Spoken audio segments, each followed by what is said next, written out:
अगर आपसे ये कहा जाए कि आप रोज जहर खा रहे हैं, अब बहुत जल्द आप काल के गाल में समा जाएंगे, तो शायद आप इसे मजाक समझेंगे। लेकिन ये मजाक नहीं, एक हकीकत है। मैं आपको बताऊंगा कैसे पुणे शहर की एक सॉफ्टवेयर इंजीनियर महिला गौरी के लिए लौकी का जूस जहर बन गया।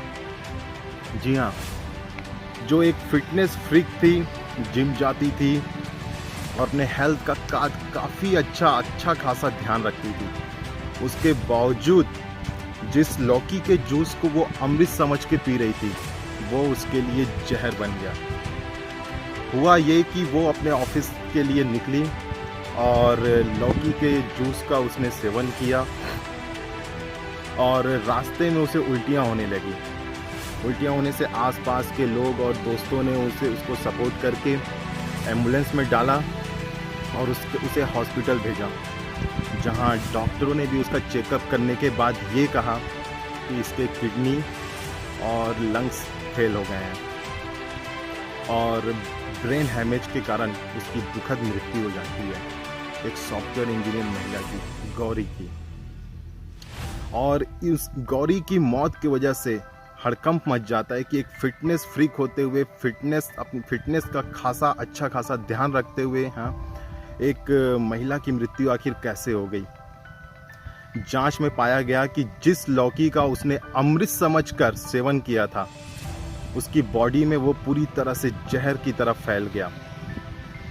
और जांच में ये पाया गया, हाँ, कि जिस लौकी को बड़ा करने के लिए रसायन का जो प्रयोग किया गया था, उसमें कुकुरबिटासिन नामक खतरनाक जहरीला रसायन था, जो एक सांप के जहर से भी जहरीला था।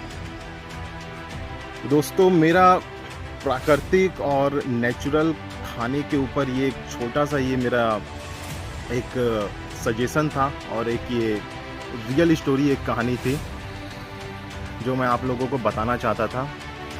मेरा मेन मुद्दा जो है, मेरा मेन जो विषय है वो है बर्ड फ्लू के ऊपर। और बर्ड फ्लू के ऊपर मैं इसलिए आज ये वीडियो बना रहा हूँ क्योंकि एक्चुअली बर्ड फ्लू और पिछले साल आए कोरोना में हम लोग अच्छी तरह जान गए कि इस वायरस का मकसद क्या है और ये इंसानों में किस तरह फैलता है। नमस्कार दोस्तों, मैं सन्नी जायसवाल बस्तर ब्लॉक सन्नी में आपका हार्दिक स्वागत करता हूँ। लौकी के जूस और नेचुरल प्राकृतिक वेजिटेरियन सब्जी खाने वालों के लिए भी एक खतरे की घंटी है आज के डेट में। और यही मेरा मकसद था बताने का कि आप लोगों को लगता होगा कि मुर्गियों में वायरस है, ऐसा है वैसा है, उसको खाने से ये होता है, मांस जितने भी सेवन करते हैं तो उनको ये बीमारी होती, वो बीमारी होती है। लेकिन आप सबसे ज़्यादा जो हरी सब्जियों का भी अगर प्रयोग कर रहे हैं, जिस हिसाब से उसमें रसायन और जहरीले सांप के जहर से भी ज़्यादा उसमें केमिकल डाला जा रहा है, मतलब सांप के जहर से मिलता हुआ केमिकल उसमें छिड़का जा रहा है, उसे जल्द से जल्द बड़ा करके मार्केट में बेचने लायक बनाया जा रहा है। ये कहीं ना कहीं बर्ड फ्लू और जितने जो पोल्ट्री उद्योग के जो जिससे मीट हमें प्राप्त होता है, उससे कहीं ज़्यादा घातक तो ये है। मेरा इसीलिए इस पर शुरुआत में मैंने इस पर चर्चा की और आप लोगों को जानकारी दी और पुणे की जो गौरी जो महिला है जिनकी मृत्यु हुई, उसका एक छोटा सा उदाहरण दिया। अब मैं आता हूँ अपने मेन मुद्दे बर्ड फ्लू पर। जी, मेरा आज का विषय भी इसी पे है, बर्ड फ्लू कैसे बचना है, क्या पोल्ट्री का जो अभी बर्ड है, जो मुर्गियां हैं, क्या उसका भी सेवन करना अभी सही होगा, क्या ये सही समय होगा अभी उसको सेवन करना। तो जी हाँ, बिल्कुल आपके लिए सुरक्षित होगा अगर आपके उस एरिया में अगर बर्ड फ्लू से किसी बर्ड की मृत्यु नहीं हुई है, वो उससे इन्फेक्टेड नहीं हुआ है, तो आप आराम से उसको खा सकते हैं। और इसकी पुष्टि खुद भारत के पशुपालन कृषि मंत्री आदरणीय गिरिराज सिंह भैया का ये आप वीडियो देखिए। देखिए, पूरे दुनिया में बर्ड फ्लू का प्रकोप है। हमने सितंबर में फ्री बर्ड फ्लू का डिक्लेयर किया। अब फिर अक्टूबर में हमने एडवाइजरी जारी कर दिया कि ये ठंड आ रहा है और इसके लिए एहतियात बरतें। और आज देश के अंदर में कई राज्यों में जो माइग्रेटरी बर्ड आते हैं, जिसे विदेशी पक्षी हम प्यार से उन्हें मेहमान कहते हैं, उनके कारण ही ये फैलता है, जिसे बर्ड फ्लू कहते हैं। एडवाइजरी भी हमने जारी कर दिया है और अभी सबसे ज्यादा केरल के अंदर 25,000 बत्तख मरे हैं। और मेरा मानना है कि भारत सरकार अलर्ट है, राज्य अलर्ट है, राज्यों के से नमूने भी भोपाल जा रहे हैं और घबराने की कोई बात नहीं है। जो कल होते हैं उसका हम कंपनसेशन भी फार्मर को देते हैं। केंद्रीय पशुपालन मंत्री गिरिराज सिंह से जब पूछा गया कि क्या बर्ड फ्लू खाने से भी फैलता है, तो उन्होंने इस सवाल पर OIE का हवाला देते हुए कहा कि यदि खाने को ठीक से पका के खाया जाए तो उससे बर्ड फ्लू नहीं होता। विश्व पशु संगठन है, जिसे फ्रेंच एक टाइटल है उसका OIE, तो वो विश्व संगठन ने गाइडलाइन में जारी किया है कि इससे जो इंडियन सिस्टम है भोजन के पकने के, उससे उस पर कोई असर नहीं पड़ता। विश्व संगठन, जो पशु विश्व संगठन है OIE, उसके अनुसार पके हुए खाने पर कोई इसका प्रभाव नहीं पड़ता। तो भारत के पशुपालन कृषि मंत्री गिरिराज सिंह कह रहे हैं कि जो इंडियन सिस्टम है इसके भोजन पकने का, इससे लोगों को कोई दिक्कत नहीं होगा। बिल्कुल ठीक बोल रहे हैं गिरिराज सिंह भैया। उनका कहने का मतलब ये है कि हम जो भारत में जो मीट पकाते हैं, हमें कोई भी वायरस 38 से 45 डिग्री में मर जाते हैं। इंडिया में बॉयल करके या फ्राई करके चिकन को खाया जाता है। बॉयल में 80 सेल्सियस डिग्री से लेकर 90 सेल्सियस डिग्री तक से ज़्यादा उसमें बॉयल करके पकाया जाता है। मतलब उसमें वायरस का रहने का मतलब बर्ड फ्लू के वायरस जो H1N1 जो वायरस है, सबसे घातक जो है बर्ड फ्लू का, वो इसमें रहने का कोई सवाल ही नहीं पैदा होता, चांस ही नहीं है इसमें रहने का। और अगर तेल में फ्राई करके खाते हो, उसका टेम्परेचर बहुत ज़्यादा हाई होता है। 150 डिग्री सेल्सियस से लेकर 185 डिग्री सेल्सियस के टेम्परेचर तक ये होता है तेल में फ्राई करने पर। तो बताइए क्या इतने टेम्परेचर पर अगर भारतीय पद्धति से जो मुर्गे का मटन पकाया जाता है, तो इसमें swine flu, corona, bird flu हो या कोई भी वायरस क्या टिकेगा?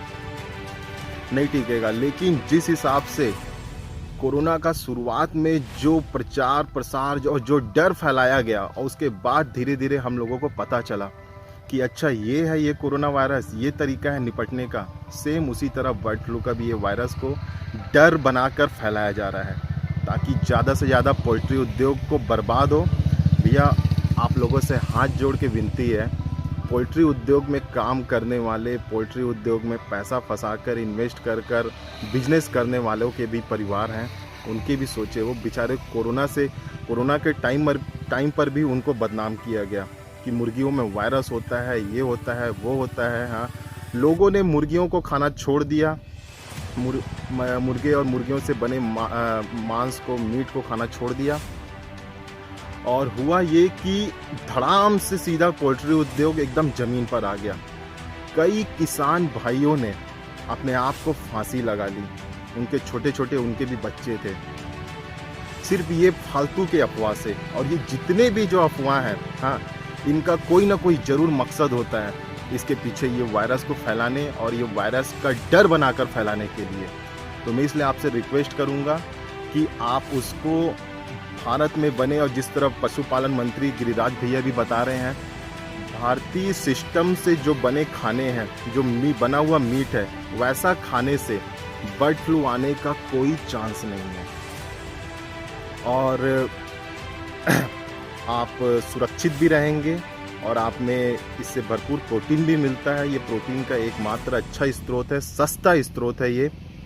बाकी प्रोटीन के बहुत हाई महंगे स्रोत है जिसको हर गरीब आदमी अफोर्ड नहीं कर सकता अपने और अपने बच्चों के लिए, अपने परिवार के लिए।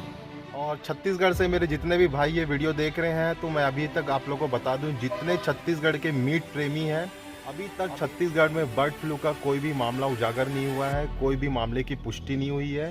तो आप बिंदास चिकन खा सकते हैं और आप इनसे आपको कोई इन्फेक्शन नहीं होगा, आप सुरक्षित रहेंगे। मैं खुद चिकन खा रहा हूँ यार, और जब तक छत्तीसगढ़ में पुष्टि नहीं होती मैं खुद चिकन खा रहा हूँ। और वो कहते हैं ना, जो डर गया समझो मर गया। बस यही हाल कोरोना में भी हुआ था। कोरोना से इतना डर गए हम लोग कि घर में दुबक के बैठ गए। लेकिन आज पता चल रहा है, अरे ये कोरोना ऐसा होता है क्या? तो बिल्कुल डरने की बात नहीं है बर्ड फ्लू से। आप बिंदास अपने परिवार, बच्चों और अपने को चिकन को अच्छे से पकाकर 90 डिग्री 150 डिग्री सेल्सियस टेम्परेचर पे पकाकर खा सकते हैं बिंदास।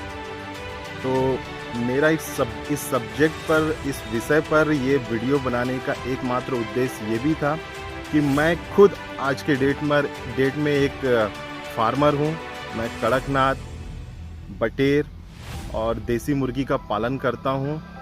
लेकिन इसका मतलब ये कतई नहीं है कि मैं इसका पालन करता हूँ, इसमें बिजनेस करता हूँ तो मैं इस चीज़ को बढ़ावा दे रहा हूँ या फिर बर्ड फ्लू जैसा आपको वायरस हो जाए, इसके लिए मैं कभी नहीं चाहूँगा और ना मैं इसको कभी बढ़ावा दूंगा। मैं सिर्फ यही चाहूँगा कि आप सही जानकारी रखें और उसे अच्छी तरह पका कर खाएँ, तो इससे आपको कोई भी वायरस हो, चाहे वो कोरोना हो, चाहे वो स्वाइन फ्लू हो, चाहे वो बर्ड फ्लू हो, चाहे वो इबोला हो, कैसा भी वायरस हो, इससे कोई आपको दिक्कत नहीं होगा।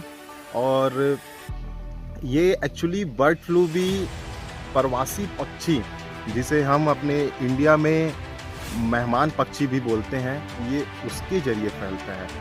और ये बर्ड फ्लू भी उसी दोगले चाइना देश से आया है जहाँ से कोरोना आया और हम सबको बर्बाद करके चला गया। अभी भी 70% लोग अपने बिजनेस, अपने काम धंधे पर वापस नहीं लौट पाए हैं जिस स्थिति में वो पहले थे 2019 के। तो चलिए दोस्तों, अगर ये जानकारी अच्छी लगी हो, आप लोगों को अच्छा लगा हो, तो लाइक कीजिएगा, मेरे चैनल को सब्सक्राइब कीजिएगा। मिलता हूँ एक और नए टॉपिक में, एक और नए सब्जेक्ट पे। तब तक के लिए बाय।